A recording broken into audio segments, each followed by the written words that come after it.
Hey everyone, welcome to Ex Bundy Diaries.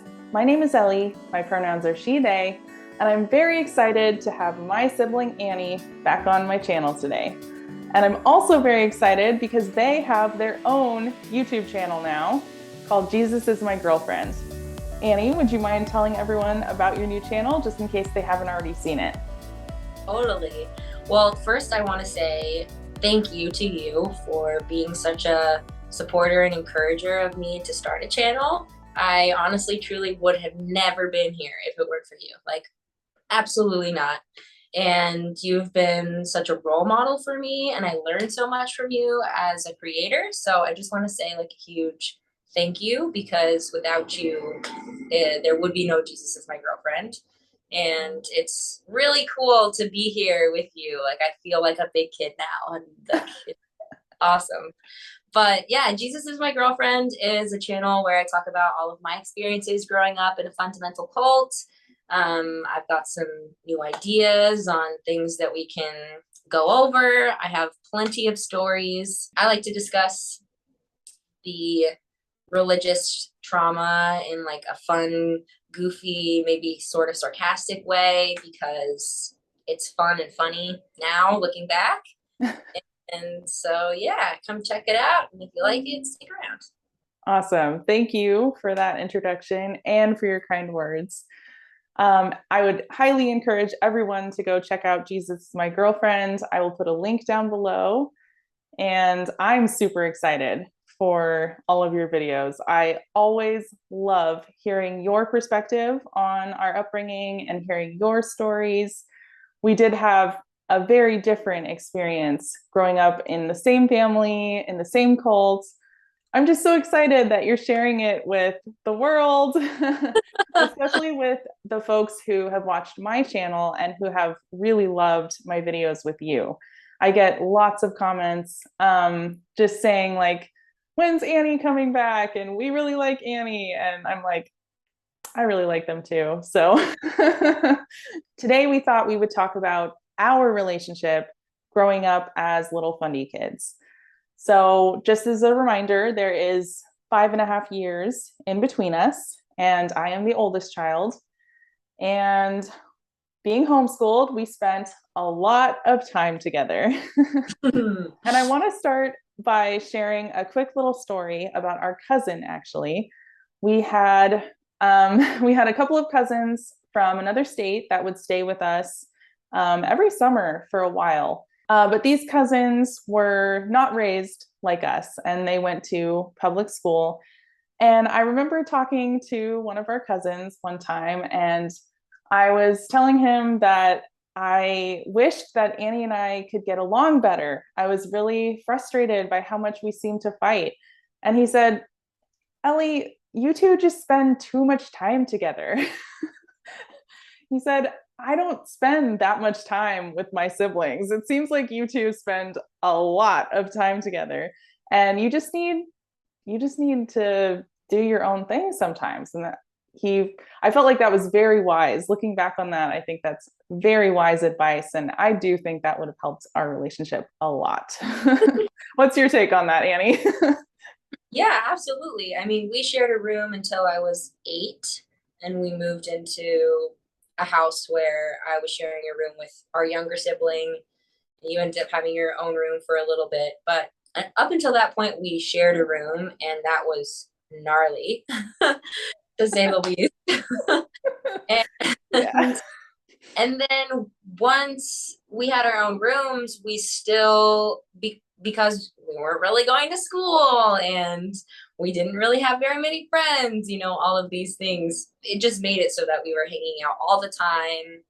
And that made it really fun at certain points. Like, we had so much fun together. And I think a lot about the times of us just imagining for hours and getting to play, and how it's not as easy now as an adult for us to be able to do that, but how even when we were getting older, because our parents tried to keep us young for so long, the one of the few upsides of that was that we had amazing imaginations and we could play without any kind of hesitation or self-consciousness for hours together. And I really enjoyed that. But then, of course, on the flip side, you have the fighting, the rivalry, the competition. Yes. We were very, very creative together. We would just come up with all sorts of dances, songs, like little skits that we just came up with from our imagination. We would write things together. We would do a lot of just sort of almost like, what do you call that? Like improv. Those of us that are sprayed. Like me. I'm sprayed. Boy, they seem to like you.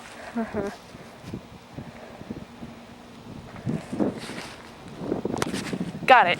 You're fine now. For victory! Over the mosquitoes!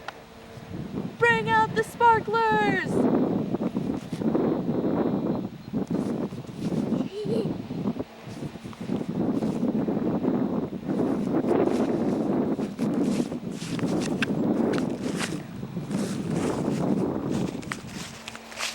We just had a never-ending improv going on. Yeah. with our younger sibling as well.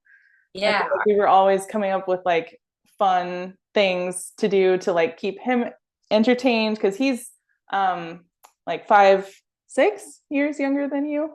5 years. 6.5, almost 7 years younger than me. Oh wow. Okay, yeah.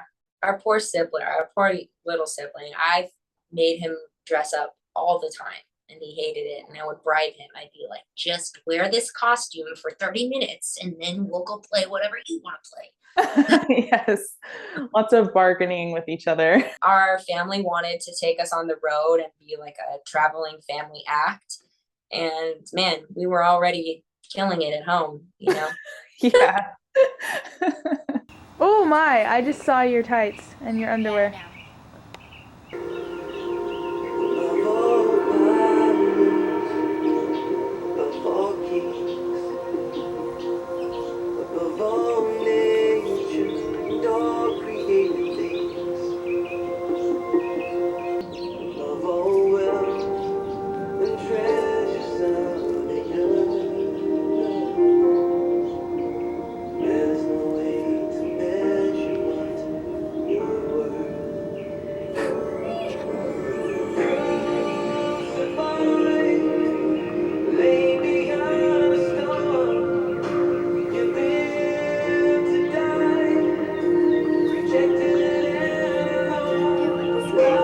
For the trees in the backyard, whoever was listening. Oh, I feel so bad for our neighbors.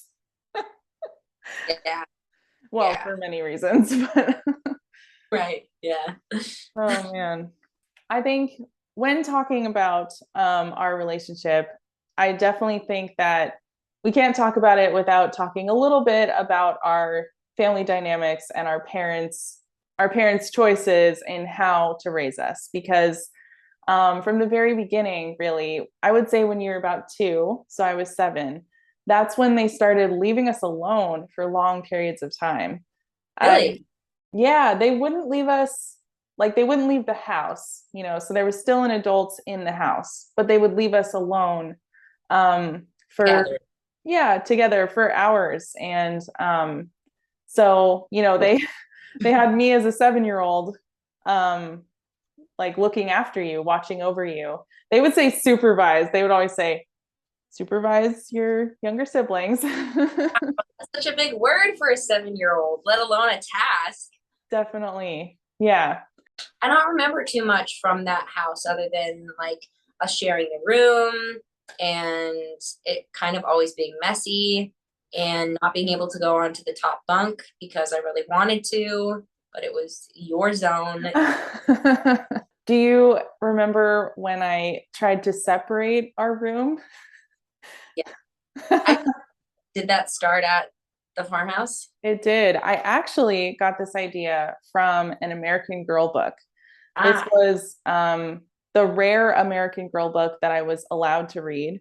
It was like about getting along with your siblings. And one of the suggestions was if you share a room, try to differentiate your space.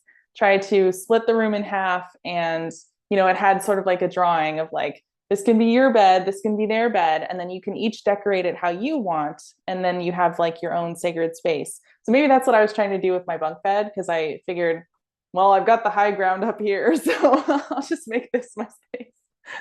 The little one can't climb up. No, you totally could though, I feel like. Yeah, I did. Sometimes when you were gone, I would go up onto your bed and I would be, wow, this is so scary. And then I would get back down really quick. Yeah, I didn't know that, but it doesn't surprise me at all. Yeah, so I had no way to really separate our room because of the bunk bed. You know, we Right. couldn't have beds on each side. But what I tried to do was put like a ribbon or like a jump rope down the middle. And then I got so annoyed with your mess. Because I mean, obviously, like a 7-year-old is going to be able to clean up better than a 2-year-old. So I would just take all your toys and I would like put them over on your side, and then you would throw them back. Yeah. So I remember at our second place, I was probably like 6 years old at this point. Ellie did do that in the second place as well. And you put, I think it was tape this time that would like Oh, stay, wow. because we had carpet, so it was easy to take off. And I remember getting really, really angry with you, which also, honestly, I don't remember where our beds were. Do you remember having beds? Or was this at the point where we didn't have beds anymore? We did not have beds really at the apartment. We had camping mats. I have pictures of that actually. Right. Yeah. So fun little weird fact about our family was we didn't have beds for a really long time, like many, many years. Yeah. And we had nets that we slept on for honestly no reason whatsoever. What was the reason? I think just like laziness, to be honest. Like, why did I not have a bed for so long? Actually, yeah, I didn't have a bed. The mats turned into like a mattress on the floor. Yeah. I think when I was like maybe 12 or 13, and that was exciting. I didn't get like a box spring for that mattress until I was like 14, I think. Yeah. Yeah. Anyways, so we didn't have beds. That's why I don't remember the beds. And Ellie had taped the floor, and I got so angry that I was throwing all my stuff over on your side. And I did that a lot. Like when I was upset, I would, because I knew you hated my stuff on your side. So I was like, ah. It was effective, trust me. Yeah. And I would throw all my stuff on your side. And then one time I stole your journal and hid it in my clock. Yes, this was you're gonna have to explain your clock. Yeah, right. So I had a clock that was what was that? I know. It was like it was almost like a clock tower, but a mini version. Yeah, it was like a miniature Big Ben, but it was all white, but it was hollow on the inside. So it was like kind of like a cabinet, but there was a clock at the top. So there's two doors, a small compartment at the top and the bigger one at the bottom, right? Yeah. Mm-hmm. Yeah. And the clock part, it's a clock, the face of a clock, and then you open it up and there's like a little cubby. Yeah. And I hid Ellie's journal in there for like a month. Yeah, I think it was a little over a month. And this was a big source of contention between us. As I've talked about many times before on Expundee Diaries, I did a lot of journaling. That was one of my ways of coping with abuse and neglect. It was just a main way that I took care of myself as best I could. And Annie really wanted us to play together just all the time. Annie just wanted us to always play. And I think what I would try to do was like schedule an hour of playing together. And then I would say, Annie, like we already played together. Now I'm going to journal or whatever. I don't know. Yeah. So I think it sounds like for you as the younger sibling, like my journaling was like keeping us apart. It was like, you just wanted to spend time with me. And the journal was like the obstacle in the way of our connection. Does that sound right? Yeah, the journal was coming between us. Yeah. At the time, I was furious. It felt like such an injustice. I was so mad. I couldn't believe you did that. I looked and looked and looked for that journal, and like I would ask everyone in the house, have you seen my journal? Have you seen my journal? I was like tearing everything apart trying to find it. And you just over there like, what? What? No. You know what it reminds me of actually is Little Women. When what's the littlest one's name again? Amy. When Amy burned Joe's writing. Beth, where did I put my manuscript? Beth.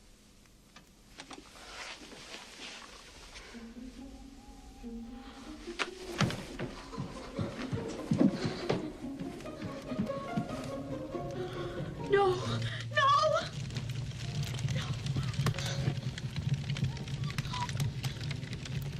I didn't do it. I'm gonna tell you. I'm gonna kill you. I'm gonna kill you. Once I watched that, maybe a couple of years after this incident, and I was like, that's exactly what happened to me. And obviously it's not exactly, because I think having your writing burned would have been much worse than having your journal hidden, but it had a similar feeling for me. Trust me, if I could have figured out the pyro, if I could have swung it, I absolutely burned your journal. Wow. Sorry for my younger self, but that's how I felt at the time. I had really big feelings about it. I think I always wanted to know what was going on. I always felt like I was the last to know. I'm the littlest. No one takes me seriously. So, always compensating for that. And I really wanted to know what you were like, what are you writing all the time? And you would always be like, no, like you can't read my journal. And I couldn't read very well as a 6-year-old. Yeah. And honestly, I think I kind of forgot about it. I forgot that it was in the clock. Probably after you stopped. Yeah, after you stopped asking about it, I have a vague memory of you being like, don't look at my clock. And I think that's how I found it. Yes. Actually, I do remember that because you were looking for something and I was like, okay, you can look anywhere, but don't look at my clock. That's so funny. Well, I can tell you now, Annie, that a lot of the things that I was writing about was my frustrations about our relationship. I'm trying to pinpoint when it started to get rough for me, but I think it was when I was 10. That was when I was like in 5th grade. And I really think that at that time, mom and dad started really putting a lot of pressure on me and kind of ramping up my parentification. And then when Ivor was born, when I was 11, so that would be the next year, then I just was completely overwhelmed by the sibling care that I was doing. And so I think that, coupled with the way that mom and dad with their toxic dynamics would pit us against each other, there was a lot of that. And I really needed like my own space and my own time, and I wasn't allowed to have that. And I was like a tween and then a young teen, so I just had all sorts of huge feelings that I had no way to express. And so it really wasn't about you as a person. It had everything to do with just the role that mom and dad put me in. The age gap was difficult, especially being homeschooled, because as we've talked about before, for most of the time we were peers to each other, which is kind of wild when you think about it, because like 5.5 years is a huge gap. It's a huge developmental gap. And so I feel like it was unfair what they asked of us. They wanted us to be like best friends. That's really hard to do when there's such a big gap and when you don't have your own space and, you're not allowed to be your own person. And they're pitting you against each other and like egging you on to be jealous, to fight for the attention and the approval of them. I was very jealous of you, especially when it came to theater, like as we got a bit older and you were getting a lot of main roles in our little homeschool theater productions, I was very jealous and I really struggled with that. So a lot of my journal writing was like, God, help me to be happy for Annie in these roles because I'm really jealous. And That's rough. I'm sorry. oh, please don't apologize. It's not your fault at all.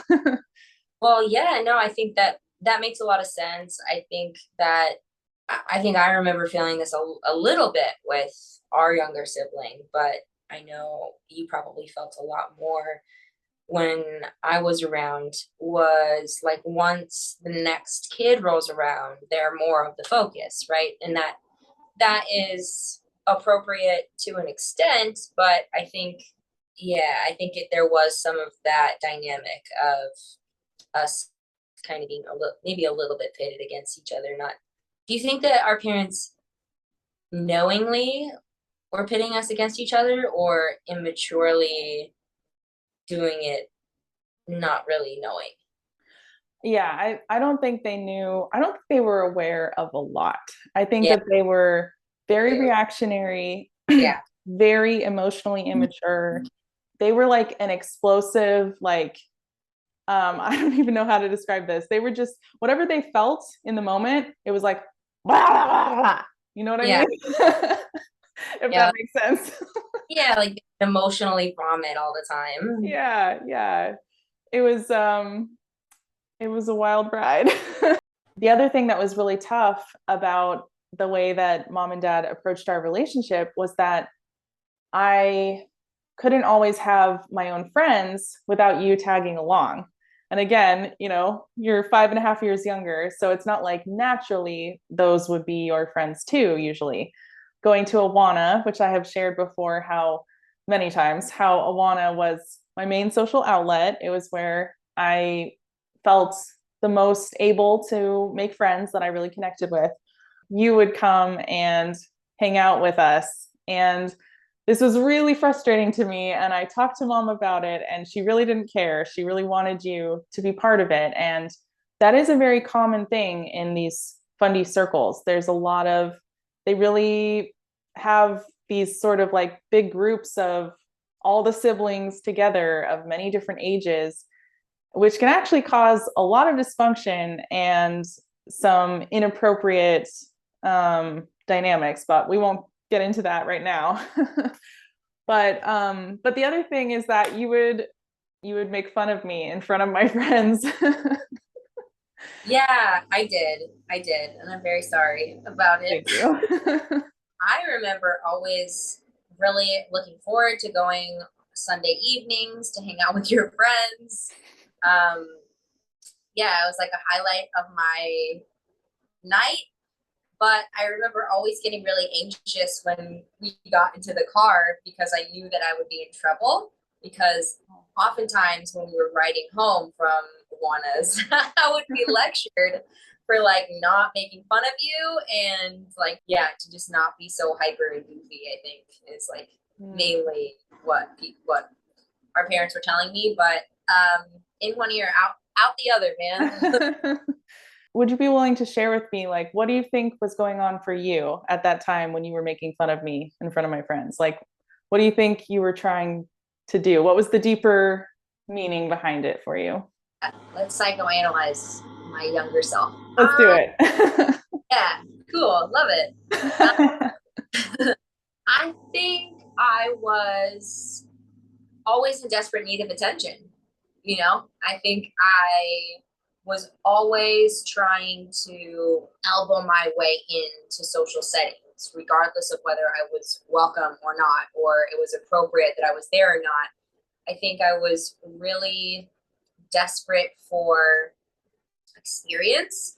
And I remember your friends would talk about things, and then someone would come and like cover my ears and be like, oh, you know, don't let Annie hear because they're so young. And I hated that shit so much. Like I just wanted to know more and more and more. But yeah, I think I just really wanted to be older, and I really enjoyed the attention. Like I felt like I could be kind of a goofy like little kid, and everyone was like, ah, ha, ha, ha, look at that little kid, you know? Yeah. And I liked it. I was like, yeah, make them laugh, you know? Yeah. Give the people what they want. Yeah. When I would struggle to feel like I belonged or feel like I fit in, I think that's one of the reasons why I got really into filming. When I had the camera and I was filming others, I didn't really have to try so hard to fit in or to think about what am I going to say? What am I going to contribute? It was a way to sort of like ease my own social anxiety by just filming other people. And that I think even like for you and me at home, it's really interesting. Or like when we were on family trips, for instance, like maybe I'll be able to find some clips to put into this video as examples. But I think me filming you was also a source of contention between us sometimes, because on one hand, you liked it in certain contexts, like if you were purposefully doing like a dance or a song, and we were in that way, we were like working on something together. I was the director and the videographer, and you were the performer. And we were collaborating together, and those times were great. But there were other times, and this started very young when I first started using the family camera. I would like spy on you at the farmhouse and film you when you didn't know. And then as we got older, I would just film you just at random times, and you got really annoyed.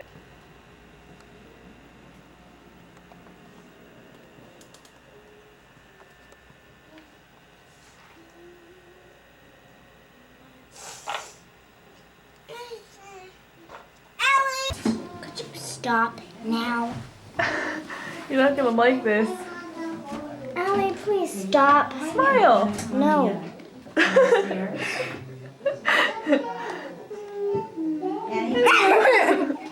Tell us about it.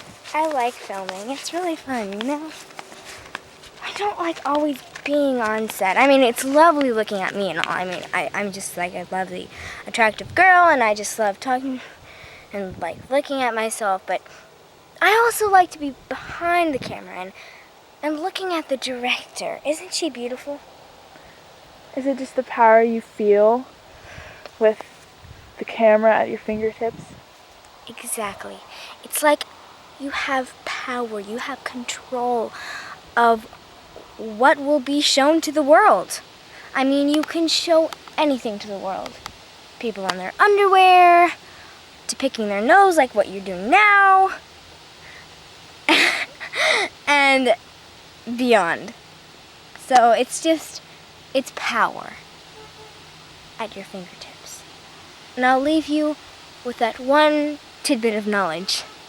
Signing off. Bye. Watching that footage actually is really hard for me because I hate the way that I didn't respect your boundaries. Like, we weren't taught anything about, we had no boundaries really, hardly any. And we were taught nothing about consent. And I'm very purposeful with my daughter about, if someone doesn't want to play, they don't have to play. We talk about not hugging people without asking, just all sorts of conversations about consent and about respecting other people's wishes, their body, their boundaries. But growing up, like, I feel like I often did the opposite of that. There was just a lot of like, if you got annoyed, great, I'll just follow you and annoy you more by filming you. And our parents, especially our dad, really modeled this for us. I mean, and I was thinking about it before this conversation. He would tell me, like when I was a little kid, he'd say, don't antagonize your sibling. Do you remember him saying that? Yeah. He would say that a lot. And I'm like, says the guy who pinned me between his knees and wouldn't stop tickling me, even though I was crying and begging and screaming. So, he was very antagonistic. Yeah, I think he was the ultimate antagonist, at least to us. Like, he definitely played with us like he was just one of the kids. And, like every kid who's playing, they have their own agenda and they want to do whatever it is that they want to do. And he definitely was a big kid for sure. Yeah.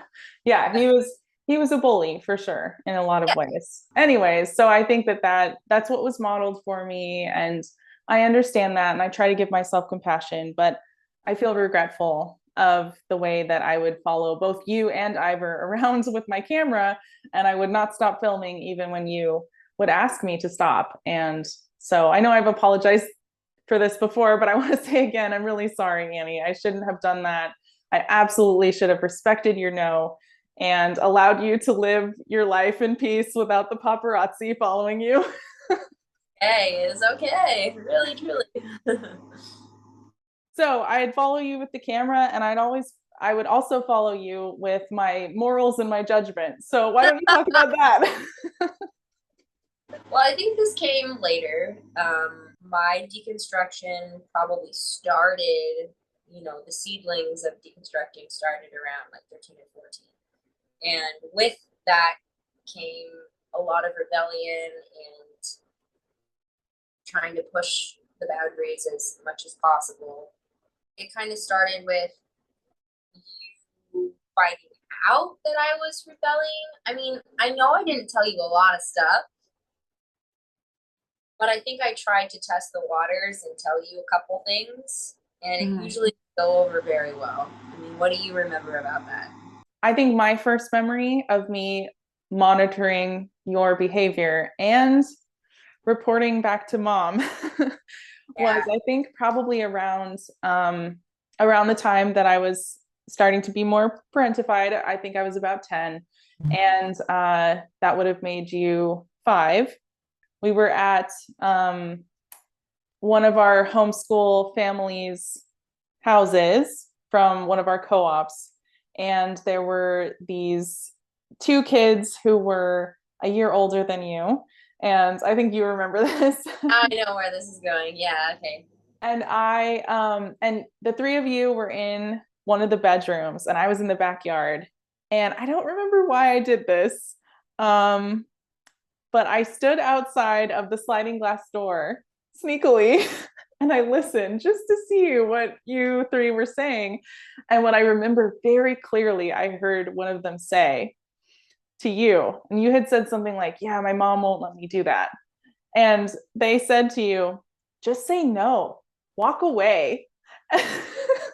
And 10-year-old goody two shoes me was like, what? I must report this to mom immediately. And I did. I went to her and I told her, and I'm sure you got lectured for that. And sorry about that. I didn't even say it. What's very interesting about this story is that during that play date or for whatever reason we were there, one was a year older and the other was two years older. I would be out in the living room and they'd be like, Annie, come here. And I would run. And then I'd get into the room and they weren't there.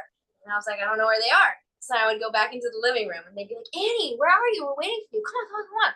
And I would like, run. And then they wouldn't be there. And like, I could hear them like laughing and I was like, where are you? And I think that was during the same day.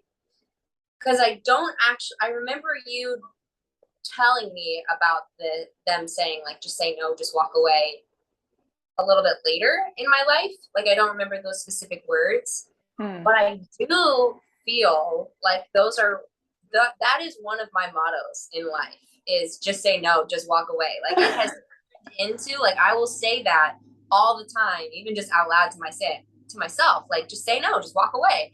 Because I think autonomy was not taught at all because, we don't have any autonomy. And that's why it was so radical and not okay for you to hear that, especially to say no to your parents. That's just out of the question.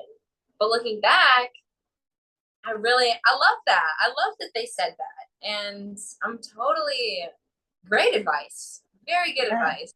Well, that really sucks that they were calling you in and then running away, though. Yeah, totally. That was shitty. Sorry that I piled on top of the bullying you were experiencing. Did not know that. That's cool. Oh, water under the bridge. Oh, thanks.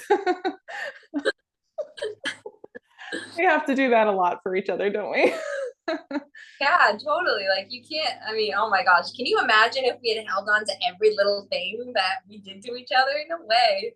No way. No way. And I love that we're able to talk about it now and to contextualize it, in our upbringing and in the knowledge that we have now about it, but also sharing with each other what was going on for us behind Right. the scenes in our own minds and our own motivations, and with the time and distance that we have to understand ourselves too. Like you were saying, as we got older, your rebellion definitely got a little bit more mature, and and that was really scary for me because I was really, really worried about you. And going back to the journals, I have lots and lots and lots of prayers for you, asking God to please get a hold of your heart and get Boy. you back on the path. Because, Wow. Realize that. Wow. yeah, Yeah, yeah. yeah, I believe it. I could feel your anxiety and angst about me for sure. Definitely. Like it was very palpable. And I do have to say, one thing about this time, like when you were 12 and I was 17 onward, that was when our family was the most chaotic. That was when our dad was the most violent. So mom and dad were very distracted by their own shit. And we were left on our own, even more so than before. And when I say this now, I am saying left completely on our own. Like dad would be gone, mom would leave for days at a time without telling me she was leaving, without telling me if or when she'd be back. And if I remember correctly, she never left me alone overnight with you two, but it would be an entire day, like multiple days in a row. And the way I would know that we were alone is I would hear the front door slam. That was it. Like she would just be on the phone and she would just go out the front door, slam the door, and I would run to the window and I'd see her drive away in the van. And that's how I would know, okay, it's just us here and I'm responsible now to make sure that everybody's okay. As those years went on, I was starting to think about moving out. And dad would, in these like fights, big family fights, he would tell me that Annie needs you. One of the ways I was thinking I would move out, because of course I had to do it in like a very Christian appropriate way. So my thought was, well, this is so embarrassing. I thought maybe I can go work at a ministry somewhere. And again, very embarrassing. But one of the places I was thinking was maybe I can go be one of those mother's helpers at Above Rubies. Yikes. Horror music. Like, I'm so glad I didn't do that. But when I would bring this up in conversation, well, not conversation, but when I would bring this up in these fights, my dad would yell at me and say, "You want to work at a ministry? There's your ministry right there." He would point to you.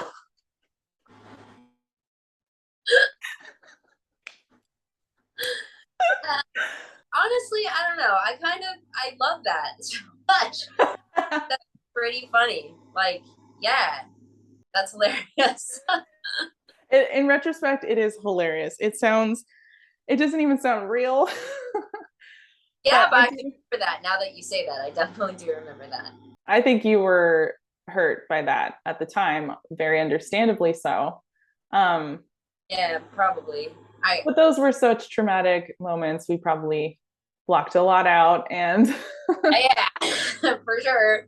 so I felt, but I share that to say that I felt a lot of pressure to help you in what I believed was the only right way to live, the way that was going to keep us from burning in hell forever, the way that was going to please God, which was, at the time, like God was extremely real to me. He was my father, he was my best friend, he was all those things. It was not just me trying to make sure that you and Ivor were like alive and fed, and like I was trying to help with schoolwork and stuff, but I also felt the pressure of like trying to, oh God, trying to shepherd your souls as well. Yes. Yes. looking back on it now, though, I think it's really awesome and amazing what you did. Like the ways that you rebelled, I actually really admire. I think it was so brave of you. I obviously didn't feel that way at the time, but that's how I feel about it now. And I think I think it's really cool, and I definitely look up to you in that way. Thanks. Wow, that's so kind. I always feel like you didn't have the luxury of being able to rebel, which even in watching your channel, all of your videos, I've learned things that I had no idea that you were actually going through. And so just learning and having a bigger picture of your perspective and how things made you feel. And so I think being the oldest and having that parentification, especially as you were a 5-year-old looking at this little bloated baby, you, you, I think that was immediately taken away from you, you know, like the opportunity to rebel, the opportunity to explore yourself, really, because that's kind of what rebelling is, you know. And so I don't think it's fair that I was the one who was able to do that, you know, but I am also at the same time very grateful as well that I could do. Yeah, definitely. Well, I mean, I think so much of what was happening to us wasn't fair. Whole thing. Yeah, the whole thing was not fair. So you had asked me what I remember about your rebellion around the age of 12, 13, 14. And the thing that sticks out in my mind was somehow I learned that you would sneak out of the house, and also that you would steal mom and dad's wine occasionally and drink it. And I don't remember how I found that out. I don't remember if maybe you like confessed it to me or how that happened. Do you remember? I don't remember. I was just thinking, how did you know that? I'm so surprised that I must have told you. Well, okay, now that I'm thinking about it, maybe you told me later, like when we were older. Yeah, that would make a lot more sense. I don't think I told anybody that I snuck out and that I stole wine whenever there was in the house. Yeah, I Yeah. would though. Sit in mom and dad's bed and drink their wine, and then they would come home and I'd be like, hi mom. Totally like pretty wine drunk at that point. Gonna go to bed now. Do you think that they ever suspected? No, which is wild because I definitely got pretty lubricated a couple times for sure. Alone, just drinking wine as a 13-year-old, you know how it goes. Yeah, you must have told me that long after the fact. Yeah. I feel like I would have, at that time, I would have freaked out majorly. Well, absolutely. You would have been like, Annie's drinking wine, becoming a heathen. I do remember one time I had been downloading songs illegally onto my iPod. And this was once we did have internet. Hooray, hooray, hooray, we had internet. Yay. We were probably a little bit older, like I was probably 15, maybe 14, I don't remember. But we were driving in the car and we were fighting about it. Like we would get into fights and arguments, very heated discussions about my salvation and my soul. And you were telling me that like it's illegal and I should not be downloading songs illegally. And I was like, so what? You want me to pay for all these songs? And you were like, yeah. I was like, with what money? How? What do you mean? I also like mom and dad aren't gonna let me listen to the Killers. Like, loved the Killers at the time. But yeah, so like we were fighting about it, and I would always try to catch you in like any kind of hypocrisy that you might like be having, which obviously in the Fundy world, you can't not be a hypocrite because they have all of these wild expectations and standards that aren't followable. No one's actually able to fully do all of that to a T, or else you wouldn't be a person. Mhm. But anyway, I like looked over and you were driving without your shoes on, and I was like, isn't it illegal to drive without your shoes? And you were like, I forget what you said. I feel like you were like, shit, but I know you weren't, but like, That was the vibe. You're like, fuck. And then I think you pulled over and put your shoes on. I was like, well, they've got me there. We would argue a lot about theology. I think we would argue a lot about like what the Bible says, what it means. I think we probably argued about taking the Bible literally versus figuratively. I felt like you were my moral compass. And basically, if I was like, here's Ellie and here's me. And if I get too far away from Ellie's beliefs, then I knew I was like in trouble. So I would kind of swoop back to try to compensate for certain things. So, like, it was like, okay, you can illegally download music. That's fine. You can, but like the sneaking out part, I think that would have been like, there's a reason why I didn't tell you during the time that it was going on, because it would have been far too far away from what you believed. And I felt palpably your fear and terror for my soul, and would feel terrified for myself too. And would be like, wow, I must be really fucking out there, like I must be really a sinner. And I hope this doesn't make you feel guilty in any way, because it's not about, it's about you, but like it's not about you. It was my own brain, but I stayed in believing in Jesus much longer than I think that it resonated for me, because of your relationship with Jesus, because I was like, this shit is real. I believe you. I believe you. You would have all these supernatural experiences, and you had a lot to say about your faith. And you were so in love with God, and everybody knew you as being one of the most devout religious people. And even within our devout religious community, like you really, truly felt it, and you could feel that you felt it. And so I think because I believed you wholeheartedly, I was like, well, this shit is real. It's got to be real, because look at Ellie, I'm just not, I must just be like too sinful to like be there to get there. And so I think I would always try to compare myself to what you believed and how you behaved. And if I was too far off of that, then I would feel like I needed to maybe course correct or get my life back on track. Yeah, no, that makes a lot of sense for sure. I think that we had really, really trauma bonded.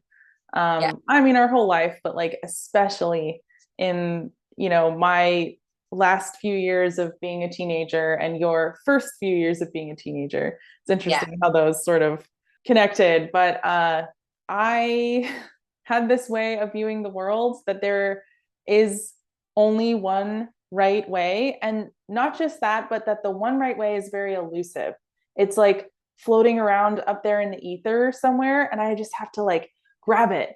And like eventually this is not going to be quite right anymore. And so I have to, oh, wait a minute, wait, where is it? Okay, I'll grab it again. It was like, I've explained it to people as like, I would frantically search the Bible to make sure that I wasn't missing anything. Like there could be like a hidden command in there somewhere that I wasn't doing.